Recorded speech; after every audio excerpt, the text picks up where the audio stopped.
All right, Mark, the court is your beat. Threefold increase in threats. What's going on? It's absolutely horrifying. It's not at all surprising. And I do think a big part of it is Donald Trump. And that's odd because, of course, Trump wins most of the cases that he takes to the Supreme Court. But that's not enough for him. The few that he does lose, he has to throw a huge temper tantrum. And he has the bully pulpit and all of the cameras pointing to him. And so I think that when he has these fits, like he did after the tariffs decision, where he said that some of these justices should be ashamed of themselves and their family should be ashamed of themselves. That is a not so subtle signal to a lot of angry, violent, paranoid people that they need to take matters into their own hands because Trump's soldiers aren't delivering for him. It's not all Trump, but I do think it's a big part. Let me ask you about Amy Coney Barrett in particular. Yeah. She's getting it from not just Democrats or left or liberals who are upset with her decision making. Right. As she described, I think, in the beginning there with the decision post Dobbs. But also Donald Trump supporters? Yes, and let me just say this. Look, I disagree with Justice Barrett about so much. I also think she is a real judge who's trying to do real law. And even though some of the outcomes I strenuously disagree with, I think it's clear she gets there through her own, logic and reasoning and not through partisanship and bias. And that disgusts a lot on the right who feel that she owes Trump her allegiance and loyalty and that every time she doesn't deliver for him, she's proved herself to be a failure who should be taken off the court by any means necessary. So she is not just getting criticized from the left. She's absolutely blasted from the right, often by these far-right figures on X, formerly Twitter, who have huge pulpits and who are able to spread this virulent hatred and portray her not just as a disappointment, but as a Judas, as a traitor. And again, I really do feel for her. That story is heart-wrenching. I think anybody, any parent especially, can understand how awful that conversation must have been.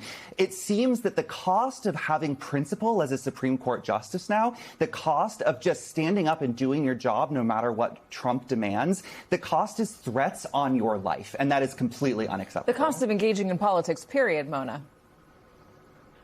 Look, I have to say, one of the most horrific moments in recent American politics was when Nancy Pelosi's husband was attacked by a hammer-wielding assailant, and Trump's sons made fun of him online. I mean, any sense of decency, any sense of, of course, our hearts go out to the Pelosi family. None of that. I mean, it was the most grotesque kind of celebration of violence. And it's true that when it comes from the top, when it comes from Trump, it definitely has a more corrosive effect on the culture. But let me say, it isn't just Trump. I mean, there is because of our social media world, because of the applause that you can get by being outrageous online, another dismaying thing happened on the left, where Luigi Mangione, when he shot in cold blood a healthcare executive, there was a lot of cheering also for him and saying, well, the guy had it coming. I mean, he was that too is an example of how we're defining deviancy down in our society and saying that if the right victim is chosen, then you can applaud political violence. Christian, what do you think? Well, I think that it was very healthy what the justices did today, being on Capitol Hill, testifying after so many years of us not seeing them there. Usually at the end of the summer, the Chief Justice has the saying that we go off into the sunset and we go enjoy our vacations. But here we have two justices actually explaining some of the work that they do, why they do it, what they need in order to do their job better. And actually, I want to see them do this more because the more we hear from them, not that it's going to lessen the impact of their decisions have been terrible for democracy in so many areas.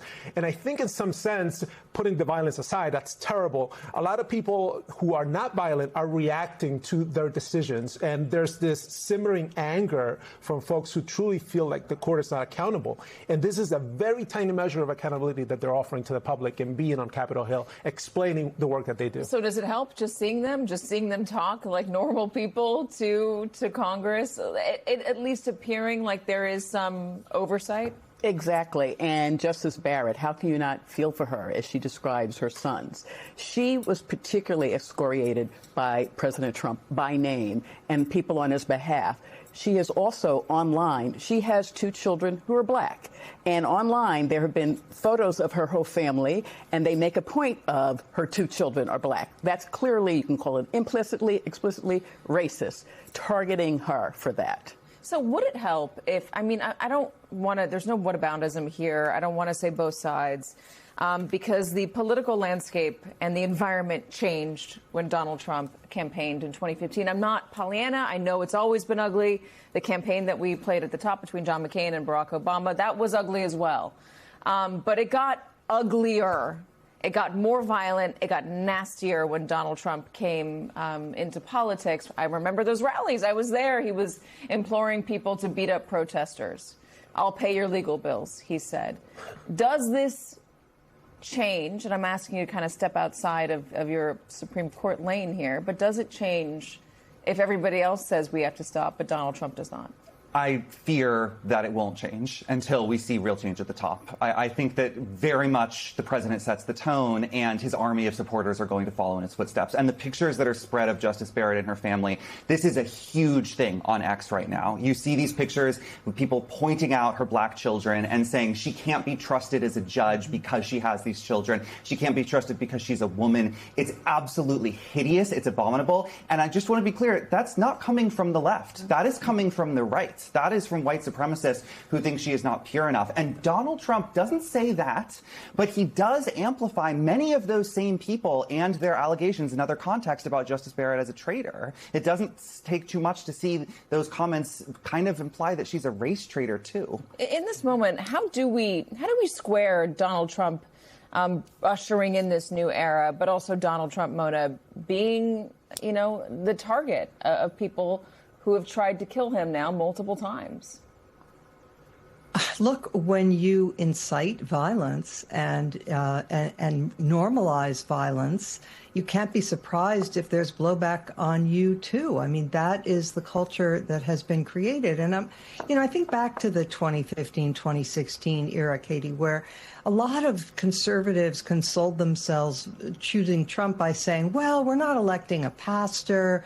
I don't approve of his personal morality, but, we need a fighter and all of that sort of language. And the fact is that his character did matter, because look at the contrast between the clip you played of John McCain, who you can have your disagreements with the man, but he was a decent person who upheld certain standards. He was a leader, okay? He grabbed the microphone away from that woman when she started expressing racist ideas and contradicted her. Now, in the Republican Party, she'd be a speaker at the RNC. You're saying that a Pandora's box, once it's opened, is hard to shut, and that's what happened when Donald Trump came on the scene. Let me talk about the other things that happened today, the other areas where the Supreme Court gets a lot of criticism. This is not necessarily the threats, but it also helps explain why so few people trust the court right now. Here's Justice Elena Kagan trying to respond to the critics who point to the shadow docket as a way for the Supreme Court to make rulings without having to explain them.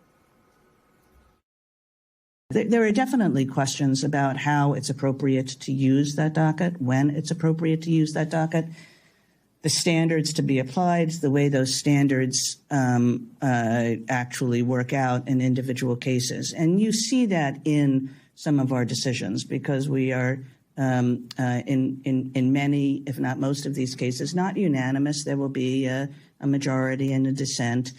The reason I think it's probably not appropriate, at least not now, to call it the shadow docket is because we have done, I think, a better job in the recent past of where appropriate, and it's not always appropriate, but where appropriate, explaining ourselves, at least to a moderate degree.